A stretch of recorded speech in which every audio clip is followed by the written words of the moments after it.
ভাইজান, আপনি কি খুশিতে কান্না করতে চান? তাহলে এই কথাগুলি অবশ্যই শুনে যাবেন। আমার আল্লাহ বলে, বান্দা তুই যতই নামাজ কালাম পড়িস, আমি তোর কোনো কিছুই কবুল করব না। বান্দা বলে আলহামদুলিল্লাহ। আল্লাহ প্রশ্ন করবে, কিরে, আমি তোকে বললাম কবুল করব না, তাও তুই বললি আলহামদুলিল্লাহ, যা তোকে জান্নাত জাহান্নামে আমি দিয়ে দিব। তখন বান্দা তাও বলে আলহামদুলিল্লাহ।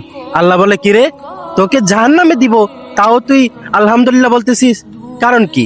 তখন বান্দা বলবে, আল্লাহ আপনি তো মহান, আপনি জান্নাতও সৃষ্টি করেছেন, জাহান্নামও সৃষ্টি করেছেন, তো আপনি দুইটাই সৃষ্টি করেছেন, তাই আপনি যেখানে দিবেন আমি সেইখানে থাকতে রাজি আছি।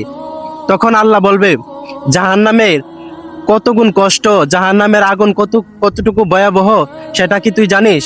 তখন বান্দা বলবে, হে আল্লাহ, যেমন মায়ের কোল থেকে একটি বাচ্চা পড়ে গেলে মা যতটুকু কষ্ট করে তোলে, ততটুকু আপনি আমাকেও তুলে নেবেন, সেটা আমি জানি। আমি যদি জাহান্নামে ছটফট করি, আপনি সহ্য করতে পারবেন না, আপনিও আমাকে উঠাই নেবেন। আমি তার জন্য আলহামদুলিল্লাহ, আপনি যেই কানে দিবেন আমি সেইখানেই থাকবো। তখন আল্লাহ খুশি হয়ে বলবে, বান্দা তুই আমার মনটা জয় করে নিলি, আমি তোকে জাহান্নাম দিব না, আমি তোকে জান্নাত দান করে দিলাম। সুবহান আল্লাহ। ভালো লাগলে অবশ্যই শেয়ার করে অন্যদেরকে দেখিয়ে দিন।